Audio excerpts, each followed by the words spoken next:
All right. Welcome so much, Sydney, to the Self-Care Summit 2020. We are excited to have you both as a yoga and meditation leader, as well as in our speaker series. Can you tell me a little bit more about your practice? Sure.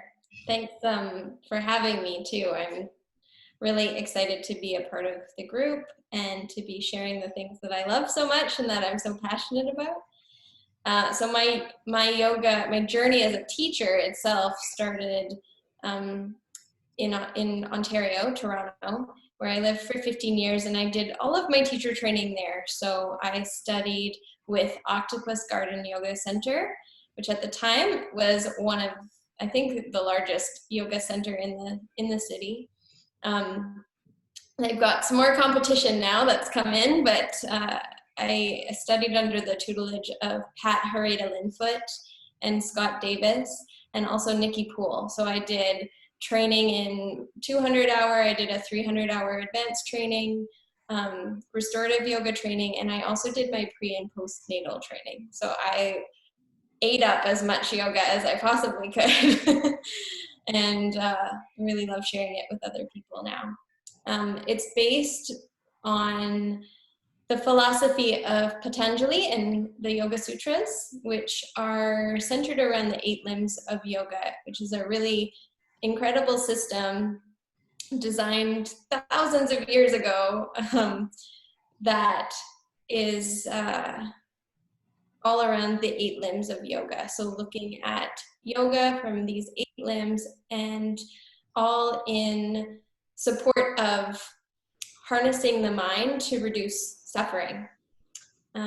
So it's incredible to see its relevance throughout the ages, and I'm actually doing some philosophy training with a colleague of mine, and it's incredible to see how applicable it is to today's day and age.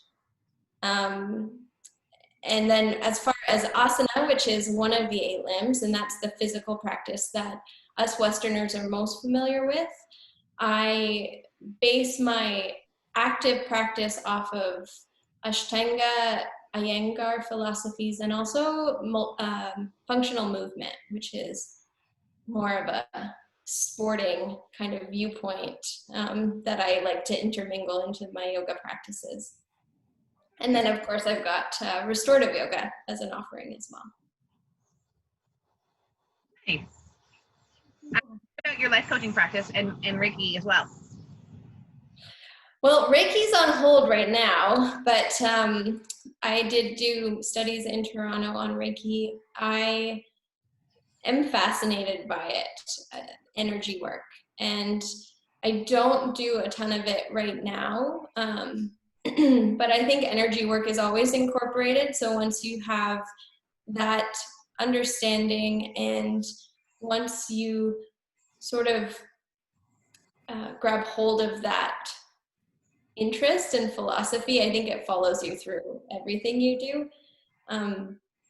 With my life coaching practice, I would say I'm a mindset, or as I said in my intro video, I'm considering myself a belief coach these days. And that, I think, is very connected to the Reiki aspect, simply because when we do mindset or belief work, we're really working with the thoughts and the feelings that we have as humans and how they interplay with the way in which we show up in the world.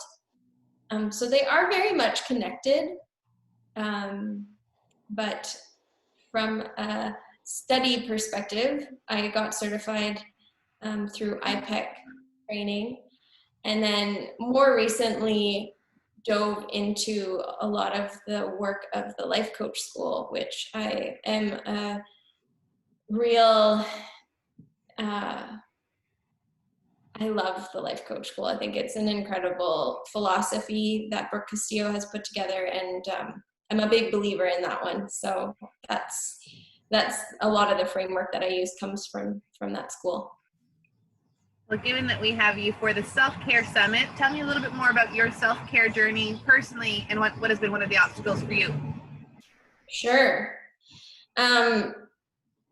So my self-care journey started back when I was 16, I think, because I was diagnosed at that time with type 1 diabetes. So my self-care became applicable out of necessity. I had to learn self-care in the practice of taking insulin and monitoring my blood sugar and owning that responsibility. But it's morphed a lot over the years and developed. I think with anything, we end up pulling back the layers of the onion. So I have, over the years, pulled back the layers of my self-care onion bit by bit. And it's been really interesting to watch that process and look back upon that process. I think recently I noticed how big of a player mindset is with our self-care.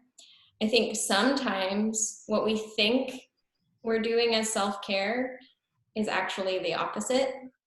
What's the driving force of that self-care is actually not caring at all. So that was a huge aha that I had pretty recently, actually, around self-care, was just how we can manipulate it and support it with our belief systems.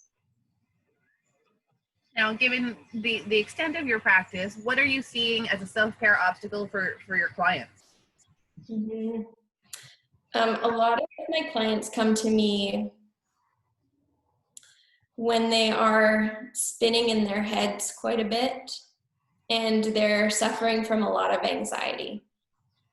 So the obstacle that I see in that is a resistance or a resistance to really investigating and being with feelings. So I would say with my clients in particular, that's a big one. Often they know all the things that they should be doing, and they're probably beating themselves over the head at the fact that they're not doing them.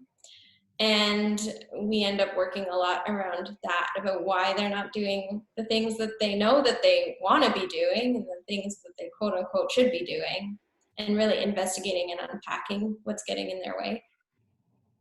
That resonates a little deeply with me. I'm going to say that is borderlining on triggering. So nice to know that I'm not alone in that. No, I mean, I'm part of the choir, so I get it.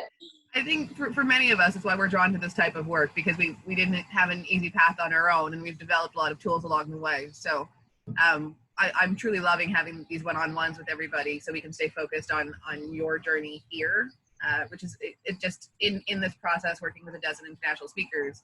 It's really nice to have that moment with each of you. So I really thank you for sharing. For sure. Always want to end on positivity. What is your favorite either client success or personal success in regards to self-care? Oh, good question.